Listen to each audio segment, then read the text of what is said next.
ने महागठबंधन में बढ़ाया तनाव। बीजेपी के लिए मतदाताओं को साधना बना सबसे बड़ी चुनौती। कुढ़नी सीट तय करेगी बिहार की सियासत का भविष्य।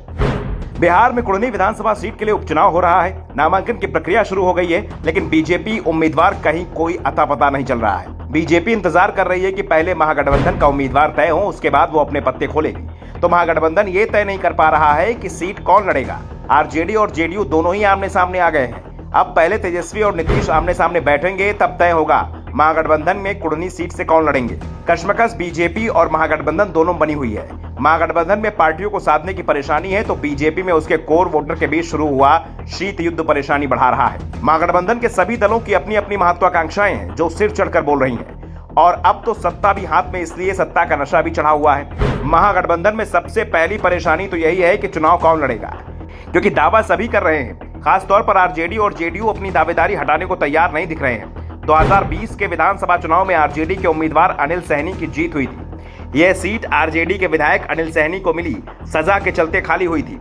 ऐसे में दावा स्वाभाविक रूप से तो आरजेडी का ही बनता है। अनिल सहनी के परिवार से अगर कोई चुनाव मैदान में आएगा तो उसे सहानुभूति का लाभ भी मिल जाएगा। यादव मुस्लिम तो आरजेडी के लिए टेकन फॉर ग्रांटेड है, और अनिल सहनी के नाम पर निशान जुड़ गए तो फिर सीट आसानी से महागठबंधन की झोली में आ जाएगी। सहनी पहले जेडीयू में रहे थे, ऐसे में जेडीयू नेताओं से भी उनके करीबी रिश्ते हैं। और दावा तो यहां तक किया जाता है कि 2020 में कुढ़नी सीट पर जेडीयू के समर्थन से ही सहनी को जीत मिली थी। उस समय एनडीए की ओर से बीजेपी का उम्मीदवार मैदान में था।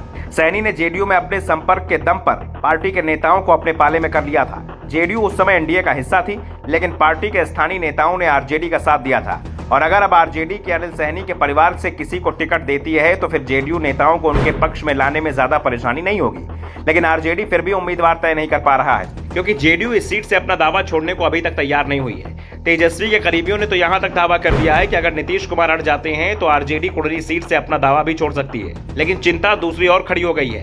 अब तक महागठबंधन उम्मीदवारों का समर्थन करने वाली विकासशील इंसाफ पार्टी यानी वीआईपी ने भी यहां से चुनाव लड़ने का ऐलान कर दिया है। पार्टी चीफ मुकेश सहनी ने इस सीट पर खुद उतरने के संकेत दे रहे हैं। साफ है, मुकेश सहनी मैदान में आते हैं और अनिल सहनी के परिवार को महागठबंधन टिकट नहीं देता है तो फिर निषाद वोट मुकेश सहनी के पाले में चला जा सकता है। मुश्किलें सिर्फ महागठबंधन में ही नहीं है, परेशानी में बीजेपी भी दिख रही है। सबसे बड़ी परेशानी तो मुजफ्फरपुर में भूमिहार और वैश्य वर्ग के बीच शुरू हुई लड़ाई को साधना बना हुआ है। कुढ़नी सीट मुजफ्फरपुर जिले का ही हिस्सा है। भूमिहार और वैश्य ये दोनों ही बीजेपी का कोर वोटर रहा है, लेकिन दोनों के बीच राजनीतिक तनाव दिख रहा है। इस झगड़े की शुरुआत 2020 के मुजफ्फरपुर के विधानसभा चुनाव से हुई।